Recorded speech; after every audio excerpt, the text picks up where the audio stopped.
Greetings, ladies and gentlemen. This is the Inept General coming to you with another Total War Warhammer 2 Legendary Lord lore video. And today we are covering none other than the first slan mage priest, Lord Kroak. Now, in full disclosure, guys, most of this video is taken from another video I did a little while ago called The Missing Legendary Lords of the Lizardmen. If you're interested in checking out that video, it should be popping up in the top right-hand corner. But if you have seen that one before, do feel free to give this one a skip. But we have had some recent news about Lord Kroak joining the game, so please do sit back as we tell the story of Lord Kroak. Lord Kroak's story really begins with the story of the Lizardmen themselves. Now, for those of you who don't know, this is for you guys. For those of you who do know, bear with me. We're going to go through a little bit of the early history of the Lizardmen here in understanding who Lord Kroak is as a character. So, the idea behind the Lizardmen is that this race of beings known as the Old Ones came from space. They found what would become the Warhammer world. They started to terraform it. And then after a while, they're like, you know what? We really should have some servants or something. Some people really to take the busy work out of looking after this world and really incorporating it into our larger plan for this and the universe. But that's not really for us. So let's invent a species that can do that. And so the Old Ones put their heads together and they created their first servants. And this was the first spawning of the slan mage priests. Now, the very first slan born or spawned, as we say, came out fully grown, was Lord Kroak himself, said to be the most powerful and eldest of all the slan. So he emerges, and then all of his brothers emerge as well, and they become the first generation of slan mage priests. Working with their masters, they began to mold the very primitive races that would go on to be the races of humans, elves, and dwarves into those races themselves. They taught them some magic, they did some time over in Albion. All in all, they're progressing along with the Old Ones' plan, and the world is going swimmingly. It's good times all around. And then the Old Ones start to tell the slan to establish what would become known as temple cities along certain geographic marks. So the slan agree, and this is when we start to see the birth of the other Lizardmen species. So you get the skinks emerging to being the technicians to build these temple cities. You get the Kroxigors emerging to, just do the heavy lifting, move the stone, carve the heavier chunks of stone out. And then you have the Saurus. Now, the Saurus came about because the Old Ones had noticed that there were some races that they weren't responsible for developing that had emerged on the Warhammer world, and they were like, we need to get rid of these. So they just built a species of killers, and that was the Saurus, whose sole task was to eliminate the species who were on the Warhammer world that the Old Ones either hadn't planned on or just wanted gotten rid of. They were kind of maybe failed experiments. One way or the other, they were just like, Saurus warriors, get rid of all of these other races that we don't want. We'll keep the humans, the dwarves, and the high elves. They're okay. They're kind of a fun side experiment for us, but get rid of the rest. And so that's really what the Saurus were invented for. So we now have the different species established, and Lord Kroak is still their number one, the right-hand guy to the Old Ones. And this again goes on for many centuries. They build up all their temple cities around the world, and just on linkages of the geomantic web, which actually helps them move the continents around a little bit more. They can tap into, I assume, the energy of the planet itself, and that enhances their own power vastly. Now, all of this is bloody good times. This is make Warhammer World great again territory. They're just having a whiz-bang of a time, and all is good. The Lizardmen on top of the world, and then disaster strikes. The Great Catastrophe.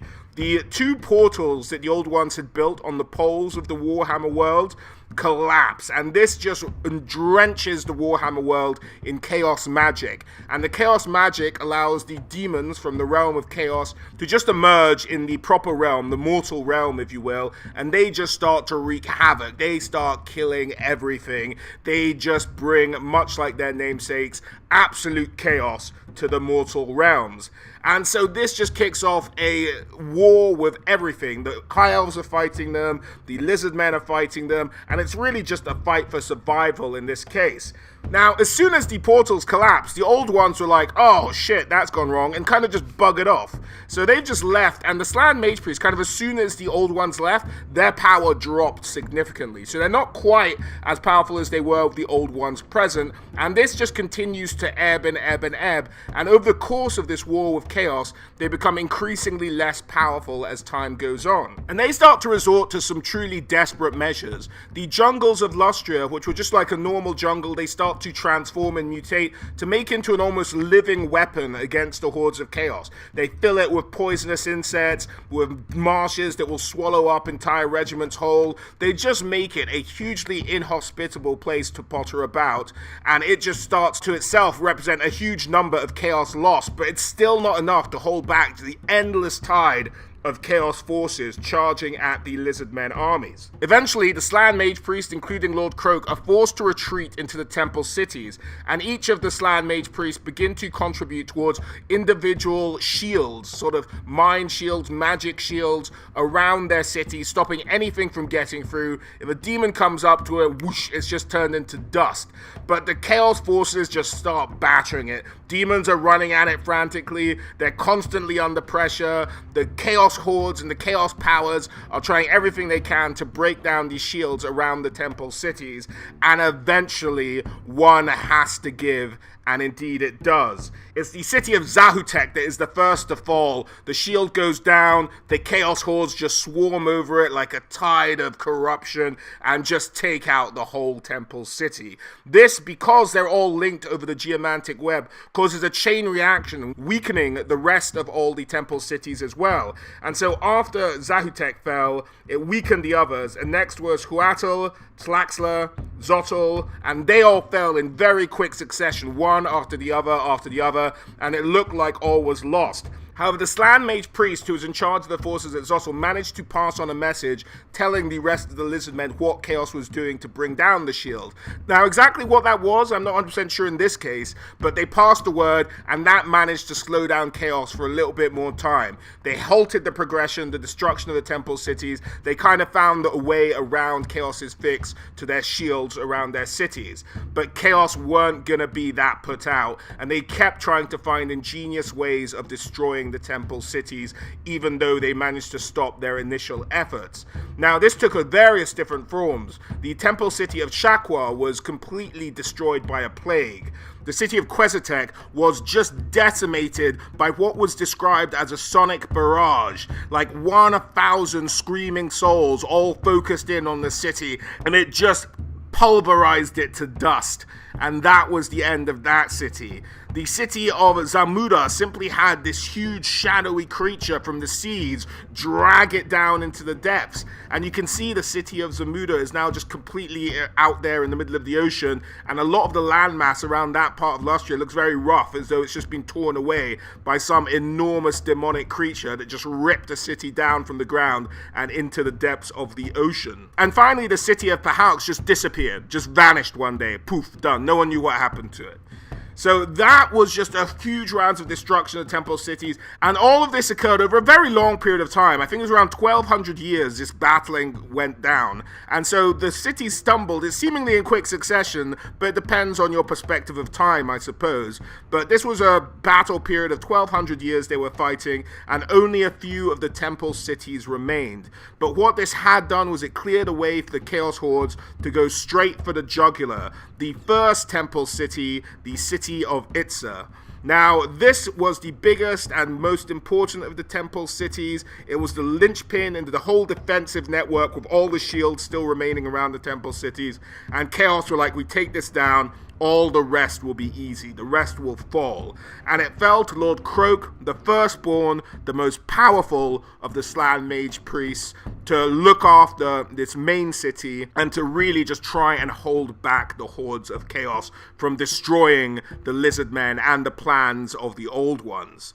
So the armies of chaos arrive at Itza and they just surround it. They just start sending bodies, despite the fact that demons are turning to dust at the touch of the shield. Just bodies are running into the shield constantly. It starts to put a huge amount of pressure on Lord Kroak, who, despite being the mightiest of mages in the Warhammer world at the time, just found it increasingly difficult to maintain the shield. With the cities that had already fallen, with the magic, he just had to constantly keep it up to fight off these chaos forces.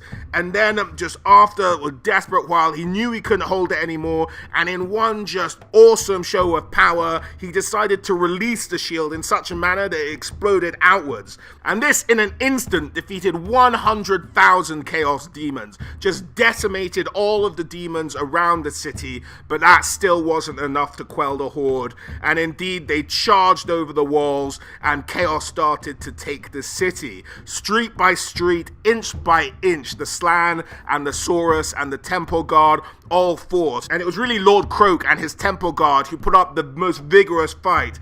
Eventually they were fought to the top of one of their pyramids, in fact maybe the greatest one, and it was on a bridge known as the Rainbow Bridge, elevated high above the city itself, that they made their last stand. It was Lord Kroak and his most trusted Temple Guard just holding out this bridge, and realizing defeat was almost there, Lord Kroak summons up his last reserves of magical energy from within himself, and he taps into the geomantic web, and with great vengeance and furious anger did he strike down all those who would attempt to destroy his brothers, and he started to rain down hellfire upon the chaos hordes. And with this, sparks of magical energy flew off him, and it said the winds of magic twirled so ferociously around him it was like a hurricane. Time itself is thought to have stood still at the center where Mazdamundi himself was placed.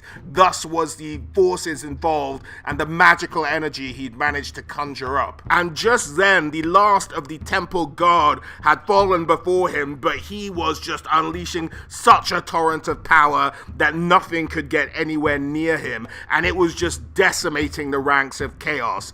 It was at this point that 12 bloodthirsters, the physical representations of their god Khorne himself, with his blessing, his resistance to magic, strode forward and started to fight their way through the hurricane-force magic winds that had surrounded Lord Mazdamundi. And despite his best efforts raining down just holy hell upon these chaos forces, decimating hundreds of thousands, if not millions of chaos demons, they managed to fight through, and once they reached him, it was just a slaughter. They ripped him apart like dingoes on a baby. It was just horrific. His limbs went flying around, he got eviscerated, his guts spewed down the steps of the pyramids.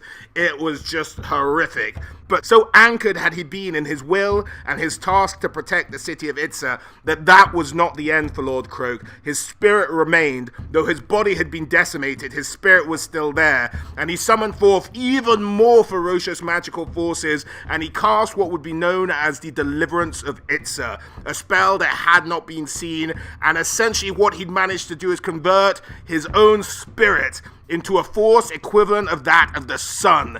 The planet itself shook, and it just scorched the demons. It just absolutely decimated the whole demon horde in a single go. And if you were watching from half a world away, you'd think another sun had emerged in the sky.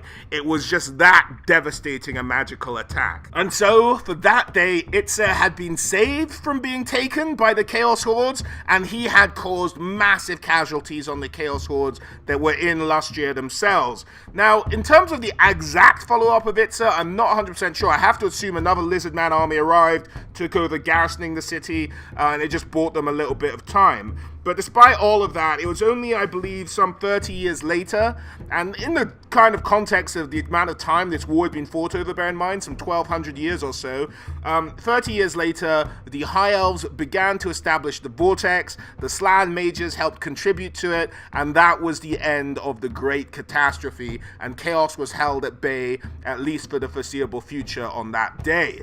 And so Itza, for the most part, had been saved, its sacred relics preserved, and many of its plaques had been kept safe from the hordes of chaos. And that's really where Lord Kroak remains. He's still unwilling to give up the protection of the city, even in death. In fact, his loyal skink attendants who'd been with him and had maybe hid under the temple or had arrived from outside the city, whatever they were doing, they managed to emerge. They collected up what was left of his body with great reverence. They carefully sort of wrapped it and put balms on it and resin to make him the first Relic priest, which is the idea of a dead slan mage priest whose spirit still hangs around the body. Now, Lord Kroak we may not see as a legendary lord, simply on the basis that he's dead, he can't really speak, he only has one magical spell, which is kind of a much lowered down version of the spell he did, his very last spell, which was the deliverance of Itza. But in his kind of decrepit state, as time has gone by, his energies, his forcefulness has waned, so he's not nearly as powerful as he once was.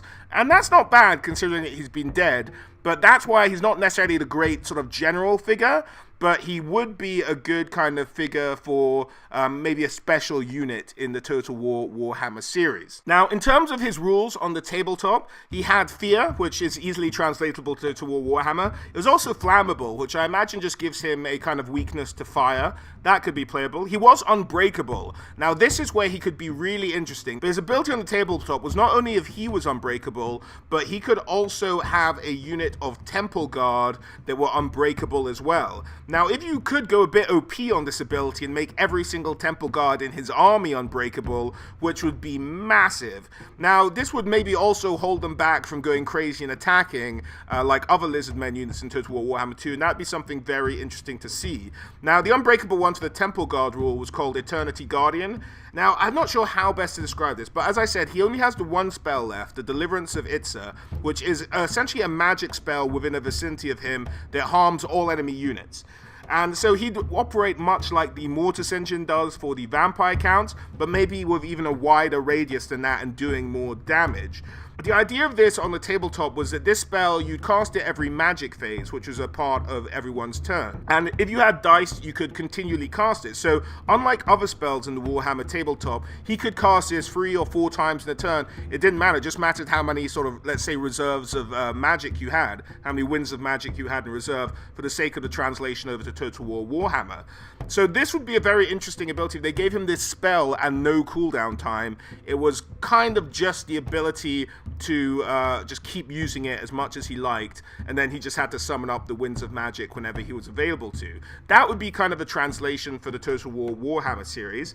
He also has something called the Supreme Shield of the Old Ones, which gave him a 50% ward save, which might be a bit OP, but, you know, it's something you could give him in Total War Warhammer as well. Now, yeah, as I said, his spell, Deliverance of Itza, would just operate as a radius spell. You could overcast it, and it does particularly more damage to demons and the undead, and you could have that translate over to Total War Warhammer, I think, without too much trouble either.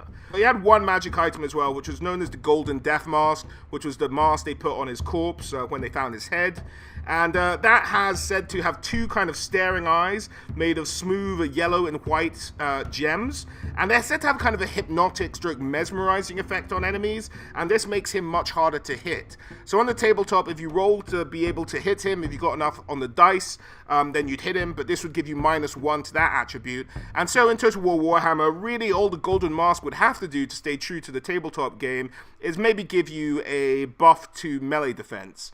That's about it, really. That's all it would really need to do, and that would be a kind of accurate description of the item in the tabletop version. But that's about it for Lord Kroak. Once a hugely powerful slan, the most powerful magic user in the Warhammer world, brought low by the filthy hordes of chaos, a shadow of his former self, he is still so dedicated to the great plan of the Old Ones that he refuses to pass into the next life and hangs around his decrepit and rotting body as it had been, one has to imagine, crudely stitched together, still doing his best to protect the Lizardmen and the plan of the Old Ones. Well guys, that's about it for this video. We're covering Lord Kroak. I hope you enjoyed it. As always guys, thank you all for watching, and I hope to catch you all on the next one. Alright guys, bye.